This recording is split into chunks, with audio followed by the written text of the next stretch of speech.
On May 24, 2024, the Zhejiang Maritime Safety Administration announced that a heavy semi-submersible ship named Lianhe Qirui sank in the East China Sea. The incident occurred in the northeastern waters of Zhoushan. The ship was 85 kilometers long with a displacement of over 4,000 tons. So far, the official cause of the accident and the specifics of any casualties have not been disclosed. With limited official information available, the incident quickly garnered widespread attention and sparked heated discussions. There are various theories circulating about the cause, ranging from an accident to military strikes, from internal faults to deliberate sabotage by another country. A common saying goes, "The less is said, the bigger the matter." The brief announcement related to the Lianhe Qirui incident indicates that it is a significant event. Among the many theories, the most widely spread is that it was an exercise accident. Some boldly speculate that an advanced guided weapon malfunctioned and accidentally hit the massive 4,000-ton tugboat, breaking it in two. However, this theory is questioned because such a break would likely involve burning, which isn't evident in the photos. Further speculation came from informed sources, who revealed that shortly before the Lianhe Qirui sank, its speed suddenly dropped from 13 knots to 7 knots. This abnormality suggests it may have hit a large reef or even a submarine. Photos from the scene show other Chinese ships lingering near the incident area, implying that the authorities know the truth but are not disclosing it, likely due to an embarrassing cause that they can't blame on others. Eventually, an insider revealed that a Chinese military submarine collided with a semi-submersible ship, breaking it in two and causing the deaths of nearly 20 crew members on the tugboat and all soldiers on the submarine. Domestically, no one dares to speak out openly. This incident reflects the true outcome of the Chinese military's exercises. There were additional reports of their aircraft carrier and submarines being locked onto by the opposing side's radar and only being released after negotiations. A commentator noted that the Chinese military often says, "Kill 1,000 enemies, lose 800 of our own." Now it seems that they can lose 800 without even killing an enemy. The shipwreck incident is just one of many major accidents encountered by the Chinese military, revealing a glimpse of the poor training levels within the People's Liberation Army. Previously, a Chinese submarine experienced a depth incident, resulting in the deaths of 70 to 80 people, which was entirely kept secret. Aircraft frequently clash without any reports, as if China never has training accidents. This time, the exercise around Taiwan finally made people realize that major military accidents in the PLA might be commonplace. Military analysts have noted that this accident occurred just a few hours before Xi Jinping ordered an early end to the military exercises. The large-scale exercise, initially planned to last 3 days, was abruptly cut short after just a day and a half. As soon as the news of the sinking broke, mainstream international media widely reported it, causing significant embarrassment for the Chinese government. This was clearly not a typical maritime accident, but a highly humiliating military mishap. The image of the Chinese government plummeted. Upon learning of the incident, Xi Jinping quickly ordered strict control of the information, and domestic media fell silent, with any mention of the Lianhe Qirui being completely censored. What is more shocking is that both the Chinese Navy and Air Force repeatedly entered a state of emergency immediately. Some analysts believe that this incident could trigger a major shakeup within the military, with some generals facing the risk of being ousted due to issues like embezzling military funds.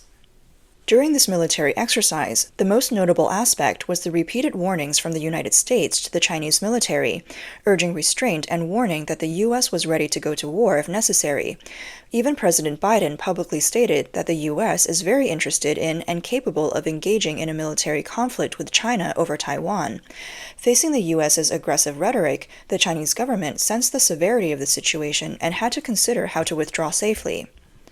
If Taiwan were to fire first, the PLA would likely find itself in a highly vulnerable and passive position, with its long-vaunted goal of military unification of Taiwan becoming an unattainable dream. Furthermore, on the first day of the exercise, PLA aircraft were already locked onto by Taiwan's F-16V fighters, making the Chinese government acutely aware of the gravity of the situation.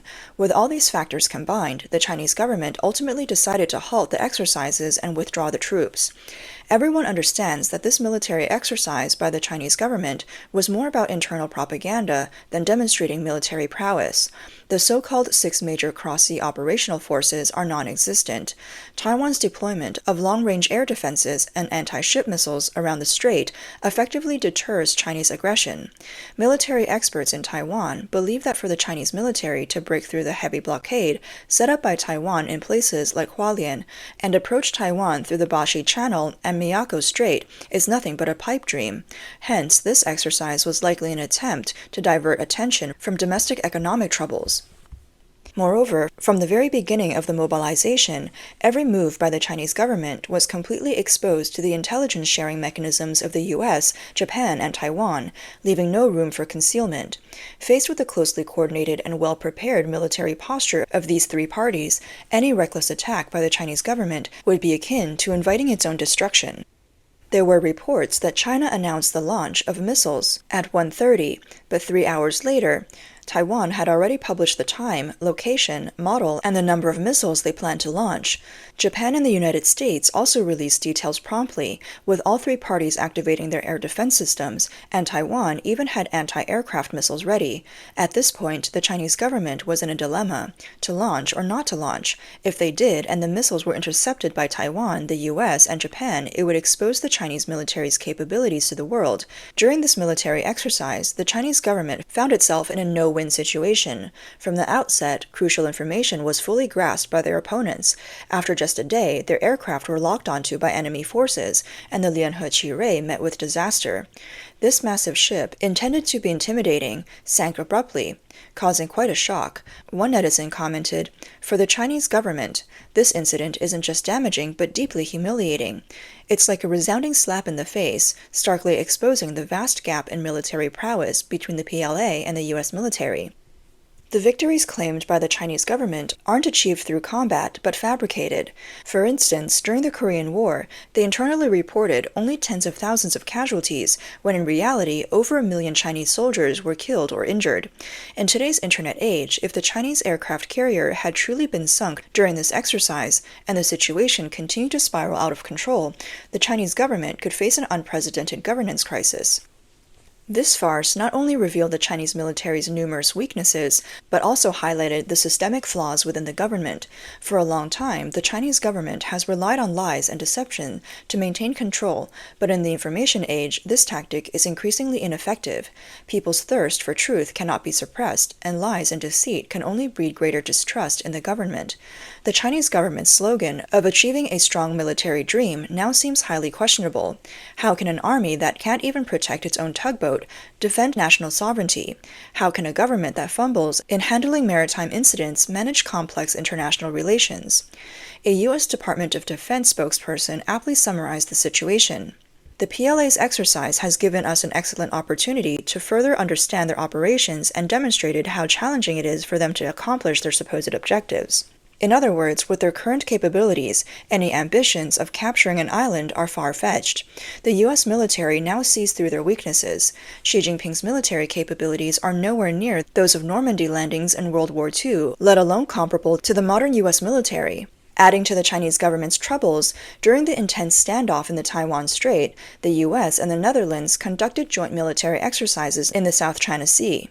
Japan, which declared that a Taiwan contingency is a contingency for Japan, mobilized all its naval and air forces during Taiwan's August 2022 exercises around Taiwan after Chinese missiles landed in Japan's economic zone. During this latest exercise, Japan was fully prepared, with all its naval and air forces on high alert. Facing combined pressure from the US and Japan, the Chinese government found itself surrounded and dared not act recklessly. Thus, the 1.5-day military exercise not only yielded no gains for the Chinese government, but also saw them constrained at every turn. Chinese state media touted grandiose scenes like a barrage of arrows, but they were nothing more than crude 3D animations. The Navy failed to display any realistic combat readiness, turning the entire exercise into a mere performance. Chinese nationalists were extremely disappointed, focusing their discontent on 3 main points. First, the exercise was too short, lasting just over a day, leaving them unsatisfied as it ended abruptly. Second, the deployed forces were too few, and contrary to their propaganda, no missiles were launched, making it uninteresting. Third, what angered them even more was that the people of Taiwan remained unfazed by the grandiose exercise, continuing with their daily routines and even seeing a rise in the stock market. Some extremists have therefore advocated for more aggressive military actions, sending warships to forcibly enter the 12 nautical miles of the Taiwan Strait, sinking Taiwanese ships, or having warplanes fly directly over Taiwan to create panic. This reveals the extent of their hawkishness. The Chinese government, harshly criticized by netizens, had to find a way to save face. They argued that the primary purpose of the exercise was to address the Taiwan issue, with the greatest obstacle being U.S. intervention.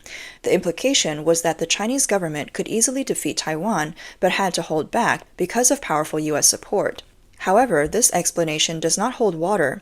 Some questioned, isn't the Chinese government always boasting about great rejuvenation? Why are they now acting so timidly and yielding to the U.S.? Anti-war voices argued that if war broke out, it would ultimately be the ordinary people who suffered.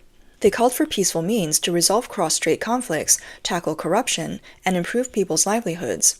Given the current situation, the likelihood of the Chinese government using force against Taiwan is quite low. The Chinese government is dealing with many internal problems, and starting a war could trigger a chain reaction. According to Taiwanese military experts, if a conflict really broke out in the Taiwan Strait, it's uncertain whether Chinese warships could even set sail smoothly, let alone conduct substantial military operations. Assessments by the US, Japan, and Taiwan show that the Chinese forces dared not conduct proper live-fire drills, fearing exposure of their weaknesses and becoming a laughingstock. In contrast, the Taiwanese military was fully armed and on high alert. It is reported that Taiwan's F-16V fighters successfully locked onto Chinese bombers, a scene witnessed by Xi Jinping himself, leaving him furious but helpless. This exercise left the Chinese government empty-handed, only exposing various shortcomings. Analysts believe that the exercise was nothing more than a show with no real preparation for combat. This news greatly encouraged the people of Taiwan. President Lai Ching-te, who made a strong speech at a Taiwanese missile base, saw his approval rating soar. It is well known that the military disparity between the two sides is significant, and the people of Taiwan instinctively fear the Chinese government's military threat. However, after this incident, the public sentiment on the island underwent a subtle change. Taiwanese people no longer see the Chinese government as an invincible opponent, and their confidence has grown. At the same time, dissatisfaction with Xi Jinping is growing among Beijing's top officials. They privately criticize Xi for inadequate preparation in the military actions toward Taiwan, leading to internal strife and low morale within the troops. It is rumored that Xi originally intended to control the Eastern Theater Command through his confidant, He Dongyang, thereby gaining command over the entire military. However, this plan has been thwarted by the veteran general Zhang Youxia, resulting in a stalemate between the two. Facing the pressing situation, Xi is left hoping that He Dongyang can quickly reorganize the troops to prepare for potential conflicts in the Taiwan Strait. However, this is easier said than done. Some have even jokingly suggested that Xi might have to enlist his wife, Peng Liyuan, to take charge of military affairs. On the other side, Taiwan's leader Lai Ching-te has clearly advocated for sovereign independence and expressed a willingness to engage in cooperation with the mainland on this basis. This move undoubtedly tests the Chinese government's limits, putting the ball in their court. How will the Chinese government respond? If they acknowledge sovereign independence, it would imply tacit approval of Taiwan independence. If they reject it, it would make them appear insecure and awkward. Currently, the initiative seems to be firmly in Taiwan's hands. Presently, the chairman of the U.S. House Foreign Affairs Committee is visiting Taiwan. The signals from this visit indicate that the main purpose is to discuss increasing military sales to Taiwan and deepen U.S.-Taiwan military cooperation. In the future, the U.S. may provide Taiwan with more advanced defensive weapons to enhance its military deterrence and self-defense capabilities. Additionally, the U.S. and Taiwan will strengthen coordination in intelligence sharing and law enforcement to prevent the Chinese government from undermining Taiwan's security. The Chinese government dismisses the One China stance advocated by some pro-China political forces in Taiwan. It is widely understood that the One China policy is merely a tool for the Chinese government to coerce Taiwan. If the Chinese government truly believes that the mainland and Taiwan are part of One China and are all one family, why not allow Taiwan to join the World Health Organization under an appropriate name? It is only natural for Taiwanese people to participate in international affairs and protect their own rights. The recent military exercises in the Taiwan Strait are essentially a show with no real intention of preparing for war. Beijing authorities are well aware that they lack the strength to wage war against Taiwan. Should such a conflict break out, the Chinese government would likely suffer a humiliating defeat. Another significant reason Xi Jinping is hesitant to act rashly is the fear that a war in the Taiwan Strait could trigger chaos within the military, with rival factions seizing the opportunity to cause trouble. If Taiwan cannot be forcibly unified and there's a military rebellion, Xi's rule could face severe challenges. We will watch closely as the future of the Taiwan Strait unfolds, with this being the most critical aspect to monitor.